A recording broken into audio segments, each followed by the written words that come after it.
အားလုံးပဲမင်္ဂလာပါ share.com by Zbu YouTube channel ကနေပြီးတော့ပြန်လည်ကြိုဆိုလိုက်ပါတယ်ဆိုတော့ကျွန်တော်ဒီကနေ့မှာ2021ခုနှစ်ဒီဇင်ဘာလ16ရက်နေ့ည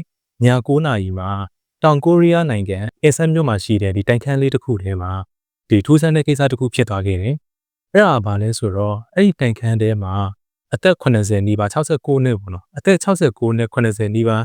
ရှိတဲ့ယောက်ျားတစ်ယောက်နေတယ်ပေါ့ဒီခန်းရှိကိုဒီရဲယူနီဖောင်းဝတ်ထားတဲ့တစိမ့်တစ်ယောက်ကရောက်လာပြီးတော့အိတ်တကားကိုလာခောက်တယ်အထက်ကလူကလည်းပဲထွက်လာတဲ့အချိန်မှာဒီအပြင်ကလူတစ်စိမ့်ကဒီလူရဲ့ခေါင်းကိုတူနဲ့ချက်ပေါင်းများစွာထုတယ်ဒါပေမဲ့ဒီဟာတွေကိုရဲတွေကမြင်ပြီးတော့အဲ့ဒီတရားခံကိုလည်းဖမ်းဆီးသွားတယ်အဲ့ဒီဖြစ်စဉ်မှာထူးဆန်းတာကဘာလဲဆိုတော့အဲ့ဒီဖြစ်စဉ်ကိုကြားတဲ့ဒီတောင်ကိုရီးယားပြည်သူတရက်လုံးကဒီတူနဲ့ထုခံရတဲ့လူကိုမတနာဘဲနဲ့တူနဲ့ထုတဲ့ဒီတရားခံဘက်ကနေပြီးတော့ရက်တီကြရဲပေါ့နော်ဆိုတော့ဒီဘာဖြစ်လို့လဲဆိုပြီးတော့အရန်စိတ်ဝင်စားဖို့ကောင်းတယ်ဆိုတော့ဒီဖြစ်စဉ်ကိုပြန်ပြီးတော့ကျွန်တော်တို့အနောက်ကိုပြန်လှန်ရမယ်ဆိုလို့ရှိရင်တူနဲ့အထွတ်ခံရတဲ့အသက်80အရွယ်အဖိုးကြီးက2008ခုနှစ်တုန်းကကိုရီးယားနိုင်ငံမှာအရန်ကိုရစ်ဆက်တဲ့ဗဒိန်းကောင်ရာဇဝတ်ကောင်ဂျွန်ဒူဆောဖြစ်နေတာမျိုးပဲဖြစ်ပါတယ်ဆိုတော့ကျွန်တော်ကဒီနေ့ဒီဗီဒီယိုမှာ2008ခုနှစ်တုန်းကဒီဂျွန်ဒူဆောကျူးလွန်ခဲ့တဲ့အရန်ရစ်ဆက်တဲ့ဗဒိန်းမှုအကြောင်းကိုဒီနေ့ဒီဗီဒီယိုမှာပြောပြပေးမှာဖြစ်ပါတယ်ဒီမရင်းမှုကြောင့်ဂျိုဒူဆွန်ကထောင်ဘလောက်ကျသွားတယ်ကိုရီးယားပြည်သူတွေကဘာကြောင့်မို့လို့မကြည်မနှက်ဖြစ်ကြတာလဲပြီးတော့ဂျိုဒူဆွန်ကရောအခုချိန်မှာဘယ်ရောက်နေရလဲဆိုတာကိုဒီနေ့ဒီဗီဒီယိုမှာအသေးစိတ်ပြပြပေးမှာဖြစ်ပါတယ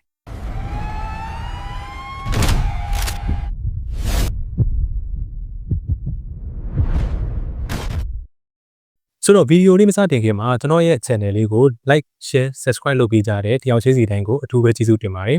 ်ပြီးတော့ကျွန်တော်ရဲ့ channel လေးကိုခုမှကြည့်ဖို့ရဆိုလို့ရှိရင်လည်းပဲ subscribe လေးလုပ်သွားပေးဖို့တောင်းဆိုချင်ပါတယ်ဆိုတော့ကျွန်တော်ဒီဗီဒီယိုလေးကိုစပြောပါမယ်2008ခုနှစ်ဒီဇင်ဘာလ17ရက်မိနစ်8:30မှာတောင်ကိုရီးယားနိုင်ငံအက်ဆန်မြို့မှာဂျိုဒူဆောဒီမှုခင်းဖြစ်ပွားတဲ့အချိန်အားဆိုလို့ရှိရင်သူ့အသက်က56နှစ်ရှိပါပြီဆိုတော့သူကဒီကျောင်းသွားနေတဲ့ကောင်မလေးနာကျောင်းပေါ့နော်နာကျောင်းဆိုတာကသူ့ရဲ့အမည်ရင်းတော့မဟုတ်ဘူးဒါနောက်မဲ့လွဲပေါ့ဒီကောင်မလေးကအဲ့အချိန်မှာအသက်8နှစ်ပဲရှိသေးတယ်ဒီကောင်မလေးကတယောက်တည်းကျောင်းကိုသွားတယ်ပေါ့အဲ့အချိန်မှာသူကမိုးကလည်းအရန်ရွာပြီးတော့ရာသီဥတုကလည်းအရန်အေးနေတဲ့အချိန်ဒီအချိန်မှာနာကျောင်းကသူတို့အိမ်ကနေပြီးတော့ကျောင်းကိုထီနေတစ်ချောင်းနဲ့လမ်းလျှောက်ပြီးသွားတယ်နာကျောင်းဆိုတာကကျွန်တော်ခုနကပြောသလိုပဲနာမည်အရင်မဟုတ်ဘူးနာမည်လွဲပြီးပြောထားတာဖြစ်ပါတယ်ဆိုတော့နာကျောင်းကဒီကိုသွားတဲ့အချိန်မှာဂျိုဒူဆောကလမ်းကနေပြီးတော့သူကကြိုဆောင်နေပြီးတော့ကောင်မလေးကိုဖမ်းဆီးခေါ်ဆောင်သွားခဲ့တယ်ဂျိုဒူဆောဟ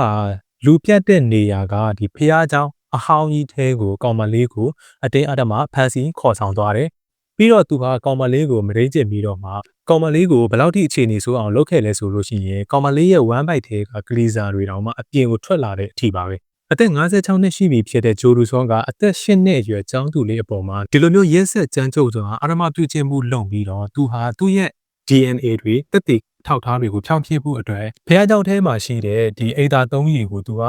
ဒီရေပိုက်ခေါင်းထဲကနေပြီးရေတွေဖွင့်ချပြီးတော့ရေပုံးကြီးနဲ့သူကကောင်မလေးရဲ့ခန္ဓာကိုယ်တစ်ခုလုံးလည်းပဲဒီရေတွေနဲ့လောင်းခဲ့တယ်ပေါ့နော်ဒါတွေကဘာလဲဆိုတော့သူကကောင်မလေးကိုဒီကောင်မလေးရဲ့ခန္ဓာကိုယ်မှာရှိတဲ့သူ့ရဲ့ DNA လက်ပွေရာတွေဒါပဲအသက်တည်ခံထောက်ထားတဲ့အားလုံးကိုသူကဖြည့်ဆည်းခြင်းတဲ့အတွက်ကြောင့်မို့လို့သူကဒီလိုမျိုးလုပ်ခဲ့တာပြီးတော့ကောင်မလေးကိုသူကဒီဖះเจ้าရဲ့တပ်စင်ခံထဲမှာသူကပစ်ထားခဲ့ပြီးတော့သူကအိမ်ပြန်ပြီးတော့ကောင်းလေးအိမ်နေခဲ့တယ်ဒီလိုနဲ့ပဲဂျိုဒူဆောရဲ့လုပ်ရက်တွေကိုတေလူမျိုးပါခံစားရတဲ့ကောင်မလေးကသူ့ရဲ့ဒီရှိကခေါ်အားလေးနဲ့တွားပြီးတော့သူကအပြင်ကိုထွက်လာခဲ့တယ်ပေါ့နော်ပြီးတော့သူကအဲ့မှာသူ့ရဲ့ညင်းညူတန်ချောင်းဒီနားမှာရှိတဲ့ဒီလမ်းတော်လမ်းနာတွေကနေတစ်စက်ကောင်မလေးကိုစပြီးတော့တွေးခဲ့တာဖြစ်ပါတယ်ဒီလိုနဲ့ပဲရဲတွေပြီးတော့ကောင်မလေးရဲ့မိဘတွေကရောက်လာပြီးတော့ဒီအမှုကိုစပြီးတော့စုံစမ်းပါတယ်ပထမဦးဆုံးအနေနဲ့ရဲတွေကဒီအမှုဖ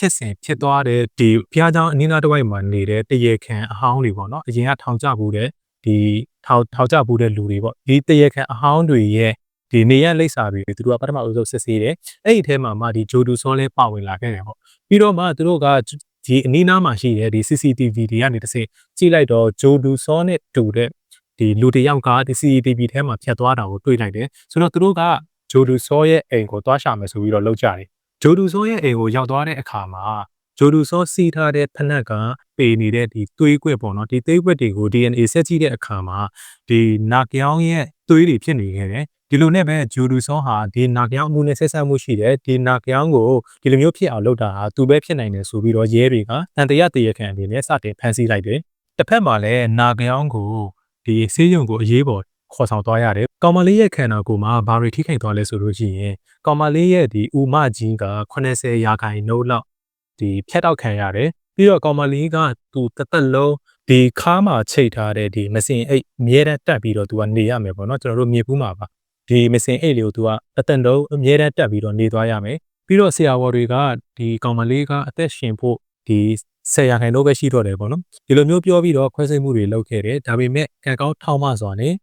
ကောင်မလေးကိုဒီ7 နာရီကြာခွဲစိတ်အပြီးမှာကောင်မလေးကအသက်ရှင်ခဲ့ပါတယ်ဂျိုဒူဆောကလည်းပဲဒီတရားရုံးတင်ပြီးတော့အမှုဆက်စေတဲ့အချိန်ပေါ့နော်ဆိုတော့ဂျိုဒူဆောဟာတရားရုံးမှာသူကဘာထွက်ဆိုလဲဆိုလို့ရှိရင်သူကဒီကိစ္စနဲ့ပတ်သက်ပြီးဘာမှမမှတ်မိကြောင်းသူကအရင်မူးပြီးတော့အိမ်မှာပဲသူကအိပ်ပျော်နေတယ်ပေါ့နော်သူအဲ့နေအောင်တွန်းလဲမတွားခဲ့ဘူးဘာညာနဲ့သူကအဲ့လိုမျိုးပြောတယ်သူလုံးဝဒီဘောမခံခဲ့ဘူးပေါ့နောက်ဆုံးမှာသူကဘာပြောလဲဆိုလို့ရှိရင်အဲ့ဒီကောင်မလေးကိုခေါ်လာခဲ့သူ့ရှေ့ကိုခေါ်လာခဲ့ပြီးတော့သူ့မျက်နှာကိုကြည့်ပြီးတော့ဟိုနေ့ကိုလောက်တာငါလားဆိုပြီးတော့ तू မေးမယ်ပေါ့နော်ဒီရဲတွေကို तू အဲ့လိုမျိုးထိတောင်မှ तू ကပြောခဲ့တယ်အဲ့လိုနေပဲစစ်ဆေးမှုတွေအချိန်ချင်းပြုလုပ်ပြီးတော့တစ်ဖက်မှာလည်းကောင်မလေးကဒီနေပြန်ကောင်းလာခါစားအချိန်ပေါ့နော်ဆိုတော့ចောင်းနေပါတွေသွားရဆိုလို့ရှိရင်လည်းပဲဒီအိတ်ကို तू အမြဲတမ်းတည်သွားရတယ်ပေါ့နော်ဘာပဲပြောဒီလိုမျိုးအခြေအနေဖြစ်သွားရဆိုလို့ရှိရင်လည်းကောင်မလေးခင်ဗျာစိတ်တန်ရာတော့ရနေမှာပဲ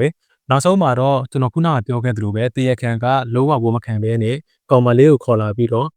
နဲ့ကိုလောက်တာငါလားဆိုပြီးတော့မေးမယ်ဆိုတဲ့အခြေအနေဖြစ်သွားတော့မှရဲတွေကနေပြီးတော့ကောင်မလေးကိုခေါ်ပြီးတော့တရခန်ကိုရှာခိုင်းတာပေါ့နော်ဆိုတော့အဲ့ဒီအချိန်မှာကောင်မလေးကလည်းပဲလုံးဝမတုံ့မဆိုင်ပဲနဲ့သူ့ကိုလှုပ်ခဲ့တဲ့သူကိုဒီဂျိုဒူဆောသူ့ကိုလှုပ်ခဲ့တဲ့သူကဒီဂျိုဒူဆောဖြစ်တဲ့အကြောင်းကိုသူကဒီမဆိုင်မတွားနဲ့သူကလက်ညှိုးထိုးပြီးတော့ပြောခဲ့တယ်အဲ့လိုမှဒါတရခန်ကလုံးဝမငြင်းနိုင်ပဲနဲ့ညေကျသွားခဲ့တယ်နောက်ပြီးတော့ဒီကောင်မလေးခင်ဗျာနဲ့တော်တော်လေးကိုမှစိတ်တန်ရာရရှာမယ်ဘာလို့ဆိုတော့ဒီကောင်မလေးကဒီအမှုဖြစ်ပြီးတော့ဒီနေကောင်းကျမ်းမာခါစားအချိန်ပေါ့နော်အဲ့ဒီအချိန်မှာဒီတရားရုံးကနေပြီးတော့ဒီရှေ့နေတွေကနေတဆင့်ပေါ့နော်ရှေ့နေကဒီအမှုအကြောင်းဒီဖြစ်စဉ်အစဆုံးကိုကောင်မလေးကိုသူကခေါ်မေးတာ၄ချိန်တောင်မှပေါ့နော်ပြီးတော့တရားရုံးမှာထွက်ဆိုတာက2ချိန်ဆိုလို့ရှိရင်စုစုပေါင်းသူဖြစ်ခဲ့တဲ့ဒီအိမ်မက်ဆိုးကြီးပေါ့နော်ဒီဖြစ်ဆိုးကြီးကိုသူက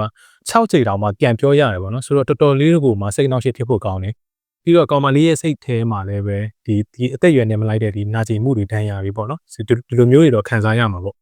နောက်ပြီးတော့ဒီဂျိုဒူဆောဆိုတာကလည်းကျွန်တော်အစမှပြောခဲ့သလိုပဲသူဟာရာဇဝတ်ကအဟောင်းဖြစ်တယ်ပေါ့နော်ထောင်ထွက်တစ်ယောက်ဖြစ်တယ်သူကအရင်တော့ကလည်းပဲဒီလူသတ်မှုတွေမဒိမှုတွေနဲ့သူကထောင်ချခဲ့ဘူးတယ်ပေါ့နော်အမှန်ဆိုရင်သူကဒီနာဂယောင်းကိုလှုပ်တဲ့အမှုနဲ့ထောင်တန်းတကြောလောက်ကြနိုင်တယ်ပေါ့နော်ဒါပေမဲ့သူကဒီအမှုဖြစ်တဲ့အချိန်မှာအရင်မှုနေလို့သူဘာမှမသိဘူးဆိုတဲ့အကြောင်းပြခြင်းနဲ့ဒီသူတို့ကိုရီးယားနိုင်ငံရဲ့ဥပဒေအရပေါ့နော်သူကထောင်ဒဏ်12နှစ်ပဲချမှတ်ခံခဲ့ရတယ်ဒီအမိန့်ကိုချမှတ်ပြီးချင်းမှာပဲဒီကိုရီးယားကပြည်သူ1.2 ပန်းကျော်ကဒီအမိန့်ပေါ်မှာလောကကျေနပ်မှုမရှိကြောင်းဆန္ဒပြတာမျိုးတွေလည်းလုပ်ခဲ့တယ်နောက်ပြီးတော့ဒီတရားခံကိုလောကမလော့ပေးဖို့အတွက်လည်းပဲသူတို့တွေကပြည်သူတွေကနေပြီးတော့လက်မှတ်ထိုးပြီးတော့ဒီကက်ကွက်ကြတယ်ပေါ့နော်ဒါပေမဲ့လည်းပဲဥပဒေဟာဥပဒေပဲပေါ့နော်ဒါသူတို့လောက်တာလည်းဘာမှအရာမထင်ခဲ့ဘူးပြီးတော့ဒီတောင်ကိုရီးယားရဲ့ဥပဒေကဒီချိန်မှာအရက်တောက်ထားတယ်ဆိုတဲ့အကြောင်းပြခြင်းနဲ့ပေါ့နော်တရားခံဘက်ကနေပြီးတော့ကာကွယ်ပေးသလိုဖြစ်သွားခဲ့တယ်ဒီလိုနဲ့ပဲဒီကိုရီးယားပြည်သူတွေကန်ဆိုးမိုးမောင်ကြတဲ့နေ့တိုင်းတစ်ပြည်လုံးကဒီမလိုချင်တဲ့နေ့ကိုရောက်လာခဲ့ရပေါ့နော်အဲ့ဒီနေ့ကဘာနေ့လဲဆိုတော့2020ခုနှစ်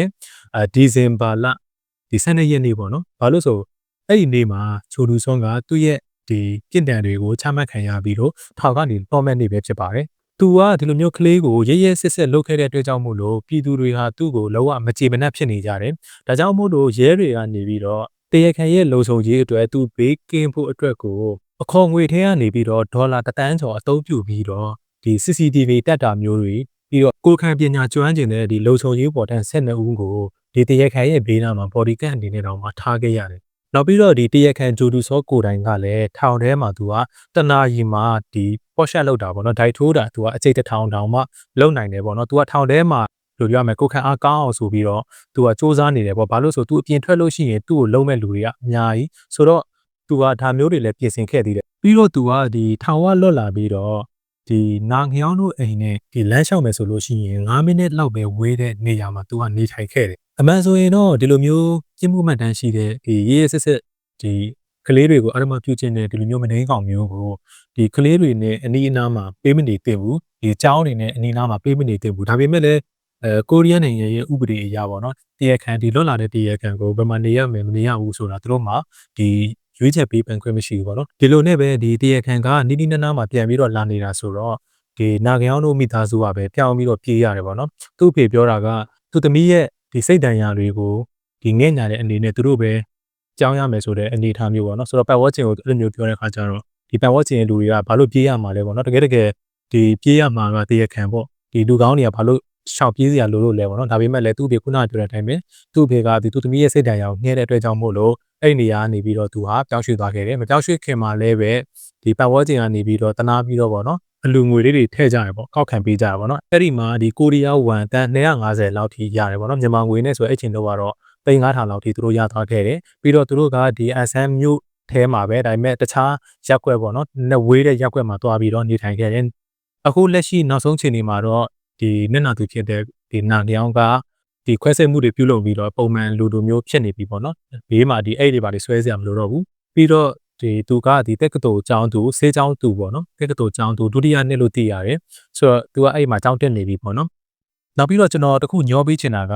ဒီဖြစ်ရမှန်အကြောင်းကိုဇလန်းပြန်ရိုက်ထားတာရှိတယ် HOPE Hope 2013ဆိုတဲ့ဒီကိုရီးယားဇာတ်ကားပေါ့နော်ဒီဇာတ်ကားမှာလည်းပဲဒီဖြစ်စဉ်ကိုအခြေခံပြီးတော့ဒီဖြစ်ရမှန်ကိုအခြေခံပြီးတော့ပြန်ပြီးတော့ရိုက်ကူးထားတာပေါ့နော်ဒါပေမဲ့တချို့နေရာလေးမှာတော့အမှန်တကယ်ဖြစ်ခဲ့တာနဲ့မတူဘူးပေါ့နော်နည်းနည်းလေးလွဲထားတာမျိုးတွေရှိတယ်ဆိုတော့ဒီဟာလေးကိုစိတ်ဝင်စားတယ်ဆိုလို့ရှိရင်တော့ကျွန်တော် out description မှာဒီ Hope ဆိုတဲ့ဇာတ်ကားရဲ့ link လေးချထားပေးမယ်ဒီ Telegram လေးပေါ့နော်အဲ့မှာတွားပြီးတော့ဝင်ကြည့်လို့ရပါတယ်ဆိုတော့ဒီအမှုကတော့ဒီမှာပဲအဆုံးသတ်သွားပါပြီ။ဆုံးဖြတ်ကြည့်ပြီးတဲ့အတွက်ကျေးဇူးအများကြီးတင်ပါတယ်။ကျွန်တော်ရဲ့ channel လေးကိုလည်း like and subscribe လေးတွေလုပ်သွားပေးဖို့တောင်းဆိုချင်ပါတယ်။နောက်ထပ်ဗီဒီယိုတွေမှာလည်းဒီလိုမျိုးစိတ်ဝင်စားစရာကောင်းတဲ့မူခင်းအကြောင်းအရာလေးတွေနဲ့တူပြန်လာခဲ့ပါဦးမယ်။ဆိုတော့ bye bye